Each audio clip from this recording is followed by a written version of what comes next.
you are new to my channel, please do me a big favor. Please subscribe and hit the bell button found at the lower right of this video screen. Thank you in advance and bless you.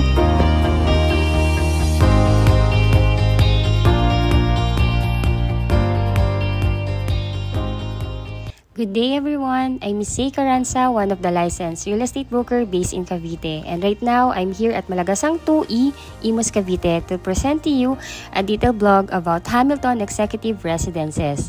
Kaya sa mga clients po namin na on the look for Imus, Cavite houses, pero yun nga po, medyo mahirap na talagang makahanap ng open at available na subdivision dito sa Imus, ay ito na po yung hinihintay at hinahanap ninyo. Before anything else po, if you are new to my channel, please do me a big favor.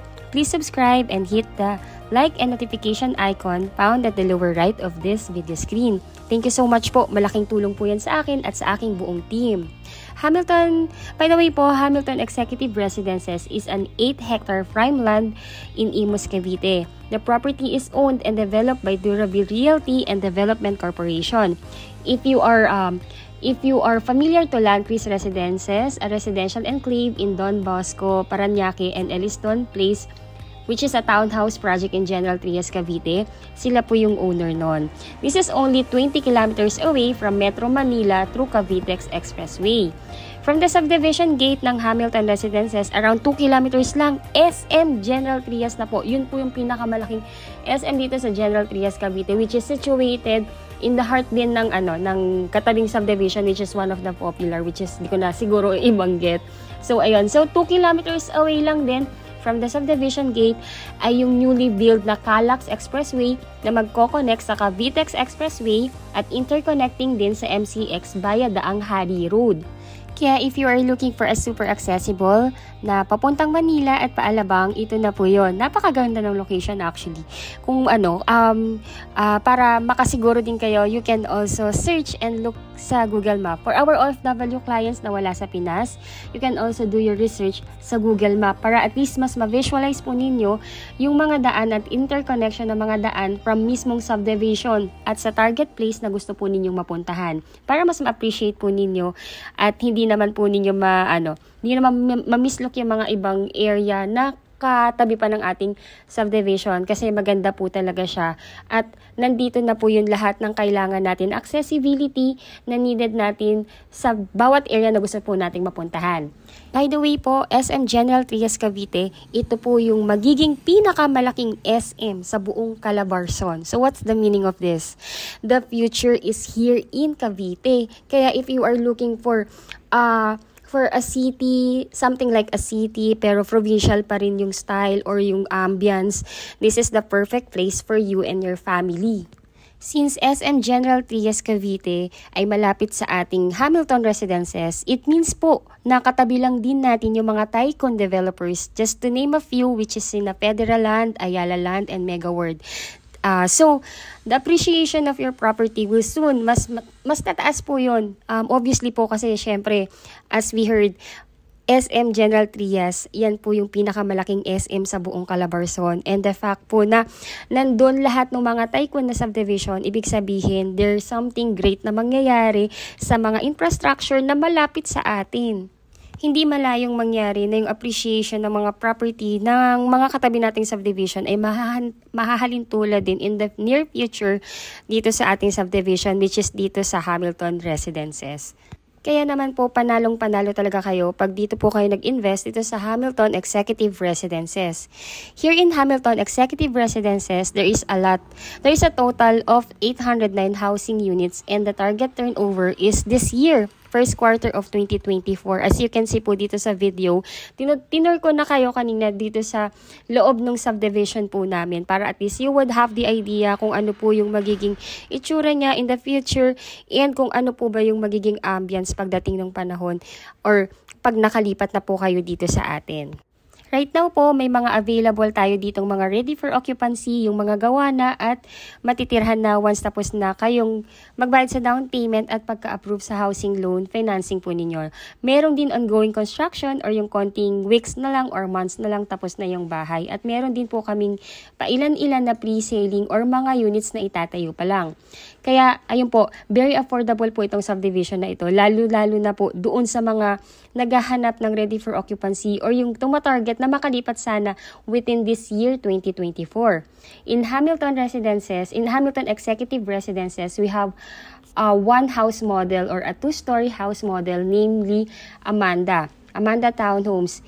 It comes in a corner lot, inner lot, and end lot. Pag tinurn over po ito sa inyo, ay literal na gamit na lang talaga yung dadalhin ninyo. It comes with complete finish. It comes with complete finish with tiles and with gate na din. It has 3 bedrooms, 3 toilet and bath, 1 car garage that is good for big cars or SUV with pocket garden pa po yun. With laundry area or provision for your dirty kitchen dun sa likod. Yung laki po ng bahay is 63.25 square meter na pwede pa po ninyong i-customize up to 94.75 square meter. Napakalaki pa po nung future na development na pwede nyo pang gawin sa unit niyo whether mapa-inner po kayo. Lalo na po siguro kung kayo po ay corner lot kasi the corner lot is much bigger po sa mga inner or sa mga end lot. And yung laki naman po ng lupa or the lot area is 54 square meter. Spacious at complete finish na talaga siya sa ground floor. Naka-ceramic tiles na po ito with gypsum board and steel framing. Sa interior paint wall ay it has a plastered with 3 coats of painting, while sa exterior wall paint it is also plastered and with 3 coats of painting din. Sa ground floor po ay nandito yung first toilet and bath. Meron ding pong laundry area or provision for your dirty kitchen sa likod. Also po, naka-sliding windows na po ito and may mga grills na din. Sa kitchen, naka-ceramic tiles na po ang inyong countertop, ng inyong lababo with built-in cabinets. Sa second floor naman, nandun po lahat ng 3 bedrooms. Naka-vinyl tiles na din po ang second floor. Sa master's bedroom ay may sarili po itong toilet and bath at sa hallway po ay may common toilet and bath. Partitions and yung partitions po is made of drywall for the homeowners can easily modify in case mas gusto pa nilang palakihin or i-customize ang laki ng bawat rooms sa second floor. Also, in every rooms, meron po itong provision for your aircon or AC. Talaga namang sulit na sulit ang every pesos na ilalabas po ninyo dito. And considering the address, this is Imus Cavite po. Kaya talaga namang affordable ito, comparable po talaga sa mga katabing subdivision and mga tycoon developers na nandito sa paligid mismo ng inyong subdivision. Imagine this is 2 kilometers away from Calax and the new SM General Trias Cavite. So talaga naman pong affordable pa po ito comparable sa market talaga or sa market ng bentahan talaga ng ibang developers po. So ayun, Amanda Townhouse is only 5 units per cluster. So hindi po siya talaga ganun kadikit-dikit. And if you are wanting to invest ng mga corner lot or end lot, meron po tayong available. Itong pinapakita ko po sa inyo ngayon ay yung actual na turnover unit ni Amanda Townhomes. So in this vlog, I'm going to show you po yung model house at yung sample corner lot, turnover aside itong nasa inner lot na actual na turnover na pinapakita ko po sa inyo ngayon. Again po, I'm going to show you po itong actual turnover which is itong inner lot, then next will be the model house, and then next is the sample of the actual turnover ng corner lot. Kasi majority po ng mga OFW clients namin, syempre nga naman po, if kaya naman, gusto talaga nila, corner lot talaga yung kukunin nila. Kasi diba, house and lot for your family is actually lifetime na po siya. So, they are needing, or majority of you are needing ng extra lot for the future, construction or extension of your unit or for your garden or garage. Ayun. So right now po we still have ready for occupancy na corner lot. Please watch till end kasi yung corner lot natin na turnover ay may something special upon the turnover ng unit sa makakakuha or sa gustong kumuha ng corner lot. At sigurado kong magugustuhan ng mga clients na ang pangarap ay corner lot for their family home. Also po, our houses here in Hamilton Executive Residences is 3 treated with anti-termite and other pest-resistant measures. So, i-maintain nyo na lang po para sure na walang mga peste na makakapasok sa surroundings ng inyong lupa at ng inyong mismong bahay. Amenities naman po, nakatayo na lahat. Very good po yun for me kasi po, especially dun sa may mga kids kasi alam naman natin yung ating mga anak, they are so glued talaga sa mga gadgets, so they need other activity like yung conventional way ng kung paano tayo naglalaro nung tayo yung mga maliliit pa, especially sa mga batang 90s. Ayun, so dahil meron na tayong amenities dito, so they can swim sa pool, may playground po tayo, may covered court tayo, especially yun kasi yung mga parents, syempre like me din po, ayoko nang naiinitan yung mga anak ko. So mas maganda rin po na yun, covered court yung ating yung paglalaroan nila, whether magbabasketball sila, magbavolleyball, or magte-tennis. Ayun, so napakaganda po kasi hindi po lahat ng subdivision, lalo na kung pre-selling pa, hindi pa po talaga lahat yan nakatayo. Pero dito sa Hamilton Executive Residences, amenities is already done. Kaya po talagang ma-appreciate nyo to. Lalo na po pag nag-tripping tayo, pwede po nating puntahan yung actual na amenities. Kasi nga po ito, katabi lang din po ito ng model house. Maliit lang yung ating subdivision, kaya ma-appreciate po ninyo yung laki and yung presentation ng subdivision natin. Sa clubhouse po natin, may playground na din, meron dong lap pool, may kiddie pool, kaya surely may recreational activity na magagawang mga chikiting nyo paglipat nila dito. And mas meron silang opportunity to make friends kasi nga po malamang sa malamang dito po pupunta ang mga bata. Ayun, kung ano po yung nakikita ninyo ngayon dito sa presentation ko ay ito na rin po yung exactly na inyong mata-turnover na unit. Ay, by the way po, itong pinapakita ko na to sa inyo is the actual model house na po ito, just to give you an example or the idea kung paano nyo po mas pagagandahin ang inyong bahay once na ito'y ma-turn over na sa inyo. So, actually maganda po talaga yung model house, but this is just to give you the idea para malaman po ninyo kung gaano kalalaki yung couch, yung TV, the appliances and the furniture na ilalagay po ninyo sa inyong unit. This is kaya talaga namang ma-appreciate ninyo sa tripping kasi magkakaroon na kayo ng idea kung paano pa mas i-improve or ipapaganda pa yung bahay once i-turn over po ito sa inyo. Again, I'm Miss Zay Carranza. I am the licensed broker po based in Cavite and I have 2 best agent po na pinagkakatiwalaang sumagot ng aking YouTube channel, which is sina Sir Jason Margalio at si Ma'am Stephanie Francisco.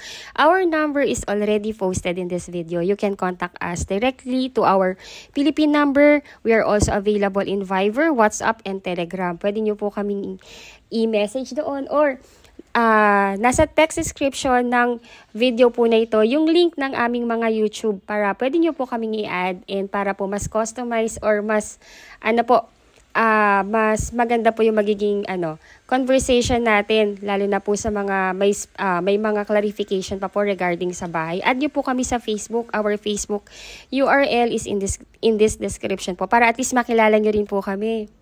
We do exclusive site presentation daily. Just let us know lang po, especially po sa mga OFW na wala sa Pilipinas at gusto pong ipatripping or ipa-reserve ang kanilang family member na nandito sa Pilipinas. Just let us know lang po para po ma-assist po namin kayo kaagad at ang inyong family member.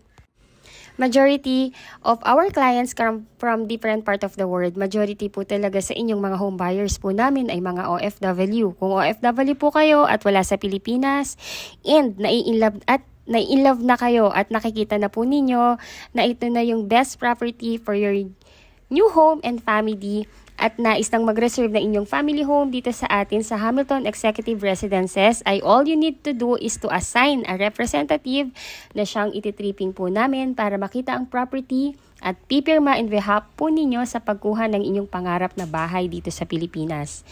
Dapat po ang immediate family member ang pwedeng mag-ano po sa inyo, ang kumatawan sa inyo sa pagkuha ng bahay, like yung inyong asawa, anak, magulang o kapatid na nag-eedad ng 21 years old up to 55 years old. In this presentation po, tinatakal ko na rin po sa inyo dito yung inyong magiging requirements as an OFW clients because I know naman po, the real reason naman po para kayo nanonood ng vlog is to know everything that you should know about investing or how is the process sa pagkuha ng inyong pangarap na bahay dito. Especially po sa mga OFW clients na naintindihan po natin yung isa't isa na iba-iba po yung oras ng ating mga lugar ngayon. Kaya I know as much as possible you want to watch a detailed vlog about the property that you are interested to invest in. Kaya ito po nilalatag ko na rin po sa inyo ngayon ang inyong requirements bilang isang OFW na nais pong kumuha ng inyong property dito sa atin sa Pilipinas. Ayun. So, itong mga babanggitin ko pong requirements, ilalagay ko rin naman po ito dito sa description ng video po na ito so you can review at yun na lang din po kami sa Facebook para po at least kung ano pa man po yung mga ibang katanungan, matutulungan po namin kayo at masasagot namin ito kaagad. Ayun, so as part of the requirement bilang OFW po, basic requirements are colored Xerox of 2 Philippine valid ID, passport, visa, latest arrival and departure stamp in your passport. Pwede nyo po lahat yan na scan lang, isend nyo na lang po through my email para po at least ako na po bahalang mag-print nyan and para sa tripping po namin ng inyong magiging representative or ng inyong family member, dala-dala na po namin yung inyong requirements and mapafile na namin ito sa office. So, also, the latest certificate of employment with declaration of your gross compensation or latest job contract, kailangan din po siya. And the latest 3 months payslip. Then, birth certificate po, if single po kayo, or marriage certificate, if married. Also po, as part of the mandatory requirements, kailangan po magbigay ng Senomar ang mga single po. Ayun, then part of the requirements then is the special power of attorney form. Yung ating developer po, sila ang magpo-provide niyan na kailangan pong mapirmahan ng inyong magiging representative dito sa Pilipinas at papadala po niya sa inyo dyan sa bansang pinag-workan po ninyo para mapirmahan nyo rin po at mapakonsularize po ninyo sa Philippine Embassy ng bansang pinag-workan po ninyo ngayon. Also po, for your security and peace of mind, ang mode of payment po, mandatory po ito. Ang inyong mode of payment ay dapat po dadaan po ito sa post-dated check. So, ibig sabihin po noon, ang inyong representative or ang inyong family member na kakatawan sa inyo dito sa Pilipinas ay kailangan po mag-open ng checking account in any bank of choice po. Once naka-open na po siya ng checking account, ay bibigyan siya ng kanyang bank ng check booklet at magbibigay po ang inyong representative ng cheque, conforme po sa kung ilang buwan po ninyo nais bayaran yung inyong monthly down payment. Halimbawa po, kung ang chosen terms ninyo ay 6 months to pay, mag-i-issue po ang inyong representative ng 6 pieces na cheque katumbas ng 6 months to pay na down payment. At doon po ihuhulog ang inyong monthly down payment doon sa cheque po na ipapasa po sa developer at nakapangalan din po yun sa developer po ng subdivision na sa pangalan ng developer ng subdivision po na ito. Para kayo rin po, may peace of mind po kayo na napupunta ang inyong monthly payment. Also po, this is good credit record na isa din po sa mga factor ng approval ng inyong housing loan. We all know po that real estate property price tends to rise over time. This video is recorded today, February 20, 2024. And baka po kasi lumipas na yung buwan or taon at doon nyo palang mapanood po itong aking detailed presentation at naabutan na po tayo ng price increase. This property is predicted to increase over 6 million in the next few months. Right now po, mura pa po ito ngayon. So, please watch till end po at i-discuss ko rin po sa inyo yung actual computation as of the moment, February 20, 2024 po. Ayun, so it is predicted to increase over 6 million in the next few months because of its proximity to Calax Expressway and the SM General Trias Cavite. Alam po natin yan na pag may mga ganyang kalalaki at kagagandang infrastructure at development, lahat po ng nakapalibot na subdivision sa infrastructure at development na yon, yung property po na yon ay nag-a-appraise din. As of the moment po, ang total price po ng ating regular unit or inner unit lot is 4,700,000. Kasama na po dito ang legal miscellaneous fee at title transfer. In order for you to reserve the unit, ang cash out po or ang inyong first cash out is reservation fee, which is 20,000 pesos. You can pay it directly in the subdivision site office. Magbibigay po ng official receipt ang cashier ng site office natin at papipirmahin po kayo or ang inyong representative sa reservation form agreement and dun sa ibang contracts na kasama ng reservation forms pertaining sa acquisition po ninyo ng inyong property dito sa Hamilton Executive Residences. Then, 30 days after po mabayaran ang inyong reservation fee ay magi-start naman ang inyong monthly down payment. Yung down payment po, installment plan naman siya. Pero you have your option. You can pay it in cash. Kung ready for occupancy po, lalo na't gusto nyo pong maglipatan na. Or you can pay it in installment plan. Ayun. So, if ready for occupancy, ang nais po ninyo ay yun nga po, yung tapos na siya. Yung down payment ay payable in cash or installment plan ng 3 months or 6 months to pay. Pag ongoing naman po, yung construction ng unit or yung nagustuhan ninyo is yung ongoing or patapos pa lang yung construction ng unit, which is pwede na rin makonsider as good as ready for occupancy. Pwede nyo pong bayaran yung down payment ng installment plan po noon ng 9 months or 12 months to pay. At kung pre-selling naman po yung bahay na gusto nyong kunin or yung hindi naman po kayo nagmamadali and gusto nyo po ng medyo mas longer term yung down payment. Yung down payment terms po sa mga pre-selling ay pwede nyo po siyang bayaran ng 18 months or 24 months to pay. Ang total na down payment for the regular unit po ay 450,000 payable in installment plan. Tulad nung unang nabanggit ko po, pag ready for occupancy, cash payment po or installment plan ng 3 months or 6 months or 9 months to pay. Pag ongoing construction or yung patapos pa lang, pwede po siyang bayaran ng 9 months or 12 months to pay. At pag pre-selling, pwede po siyang bayaran ng 18 months or 24 months to pay. Once tapos na po ang down payment, ay ipapa-approve na po ang inyong housing loan application sa bank financing. Kaya kung needed nyo ng malilipatan na ang unit, ang piliin po ninyo na bahay ay yung ready for occupancy or yung ongoing na yung construction ng unit para malipatan nyo na yan this year or on the first quarter next year. Once approved na po ang inyong housing loan application, ay dun pa lang po mag-start ang inyong monthly amortization. At pwede na pong mag-secure tayo ng inspection schedule sa developer at maaari nyo na po ding i-accept ang inyong susi at malipatan ang inyong new family home. Ayun, so once approved na po kayo, you have your option for monthly amortization. So, monthly amortization ay pwede pong bayaran ng 20 years to pay or 15 years to pay or 10 years to pay or 5 years to pay. So, sa 20 years to pay po, ang inyong monthly amortization ay 35,381 pesos. Kung 15 years to pay naman, ang inyong monthly amortization is 40,424 pesos per month. Ayun. So, once approved na po kayo, magkakaroon kasi kayo doon ng ADA or auto debit account. Kumbaga po, yung bank na mag-approve sa inyo, bibigyan na kayo ng ganong account para doon na kayo mag-deposit ng inyong monthly amortization sa auto debit account niyo sa bangko na nag-approve sa inyo. And then after po ninyong matapos ang terms of payment, ay maaari po ninyong i-request sa bank financing na nag-approve po sa inyo ang inyong original title. So, ayun po. Ito na po yung detailed vlog ng house pictures at kung paano ang proseso sa pag-invest ng inyong property dito sa atin sa Hamilton Executive Residences. 4 reasons why buy real estate now. House prices tends to rise over time. Second, you'll pay less tax. Third, you'll be buying a piece of real estate and real estate is forever. And lastly, interest rate now is currently very low. Kaya the best time to buy your property is today. For online reservation and exclusive site presentation, our number is already posted in this video. Again, I'm Miss Say Caranza, licensed real estate broker based in Cavite. And I have 2 best agent po na nag-admin din ng YouTube channel na to, which is sina Ma'am Stephanie Francisco and si Sir Jason Margalio. If you are new to my channel, please do me a big favor po. Please subscribe and hit the like and notification icon para maging updated po kayo sa mga ganap na mga pabahay dito sa amin sa Cavite. Thank you so much for watching and God bless to everyone po. Thank you so much po. Till our next video and bye-bye po!